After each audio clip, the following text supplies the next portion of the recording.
মেয়ে আর তার খালার আবদার আজকে পূরণ করলাম। তো যদি ভিডিওটা দেখেন তাহলে আশা করছি ভালো লাগবে। তো আসসালামু আলাইকুম, সবাই কেমন আছেন? আশা করছি ভালো আছেন। প্রথমে দেখলেন আমি ইলিশ মাছ ভিজিয়ে নিলাম, তো তার পাশাপাশি ডালটা ভিজিয়ে নিচ্ছি, কারণ খিচুড়ি রান্না করব, সবজি খিচুড়ি। তো এটা ছোটো বোনের আবদার ছিল, ও হাঁসের মাংস দিয়ে খিচুড়ি খাবে। তো হাঁসের মাংসটা আসলে ওইভাবে ম্যানেজ করা যায়নি, সেজন্য ভাবলাম যে ইলিশ মাছ দিয়েই আজকের আয়োজনটা করি। তো গত 8ই জানুয়ারি আমার মেয়ের বার্থডে ছিল, গত 10ই জানুয়ারি আমার ছোটো বোনের বার্থডে ছিল, তো আয়োজনটা ছিল 11ই জানুয়ারিতে। তো আমার আম্মা এটা পছন্দ করে না, সেজন্য আমরা ওই দিন তারিখে কোনো আয়োজন করি না, কারণ নিত্য নতুন তো খাওয়া দাওয়া হয়ই। তো সেজন্য ওইভাবে করা হয়নি, যেহেতু আম্মা পছন্দ করে না সেজন্য করিনি।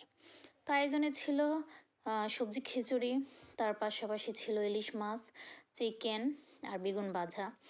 তো এখানে আমি দুপুরে বেশি আয়োজন করি নাই, কারণ বেশি মানুষ ছিল না, বড়াফুনি তারা, আমার ভাইয়ার বউ, আমরাই ছিলাম আর কি, বেশি না।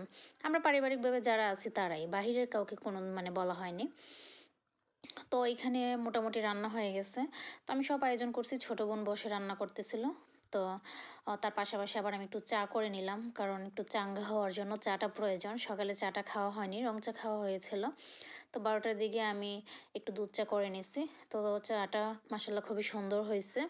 তো চাটা হওয়ার পরে ভাবলাম তো ও যেহেতু রান্না করতেছে, তাহলে আমি একটু সালাদটা বানাই নিই। তো এইভাবে পলে সালাদ বানালে খুবই ভালো লাগে খেতে, ভালো লাগে। তো তার পাশাপাশি সালাদ বানানোর পরেও আবার মশলাটা কষিয়ে নিল সবজির জন্য। তো সবজিটা ভালো করে কষিয়ে নেওয়ার পরে তারপরে খিচুড়িটা রান্না করা হবে। তো যেহেতু সবজিটা হতে একটু লেট হবে, তো সেজন্য এখানে সবজিটা ভালো করে মশলার সঙ্গে মিশিয়ে তারপর আমি আবার ডালটা ঢেলে দিলাম, কারণ ডালটা গলতেও একটু টাইম নেবে।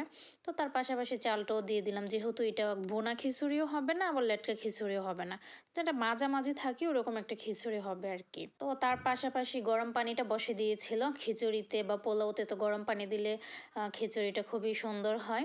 তো এইদিকে খিচুড়িটা মাসাল্লাহ মোটামুটি হয়ে গেছে। তো কেমন হয়েছে কিন্তু অবশ্যই কমেন্ট করে জানাবেন।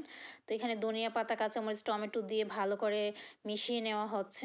তো তার পাশাপাশি আবার আমি একটু ইলিশ মাছটা বসাই দিছি, যেহেতু সময় ছিল না, সময় খুব দ্রুত চলে যায়, এখন তো ছোট দিন। তো ইলিশ মাছটা মাসাল্লাহ খুবই সুন্দর ভাজা হয়েছে। ইলিশ মাছের সঙ্গে তো আবার শুকনো মরিচ ভাজা না হলে হয়ই না। তো এদিকে আমি আবার একটু অল্প পরিমাণে শুকনো মরিচ ভেজে নিয়েছি, ভেজে নেওয়ার পরে এইখানে বেগুনটা ভেজে নিচ্ছি। তো বেগুন তো আসলে ওইভাবে ভিডিও করার কোনো নেই, আর বেগুনটা অপশনাল থাকবে আমাদের সব রেসিপিতে। তো এখানে তো দুপুরে খাওয়া দাওয়া হয়ে গেল মোটামুটি। তো রাতে কি খাবো ওইটা চিন্তা করতে করতে একটু মিষ্টি কুমড়া ছিল, তো ওইটা ভাজি করে নিয়েছি। তো আবার দেশি আলু দিয়ে দেশি মুরগি রান্না করে নিলাম, দেশি মুরগি ছিল একটা। তো যাই হোক, তো সন্ধ্যায় সবাই বলতেছিল পাক্কন পিঠা খাবে। তো তার পাশাপাশি শিরা করে নিয়ে, যখন যেটা মনে চায় আর কি, হুটহাট। তো হুটহাট খেতে মনে চাইছে পাক্কন পিঠা, এটা চাউলের পাক্কন ছিল। তো পাক্কন পিঠাটা হয়ে গেছে। তো আমার ভিডিওটা যদি ভালো লাগে তাহলে লাইক, কমেন্ট, শেয়ার করে অবশ্যই পাশে থাকবেন।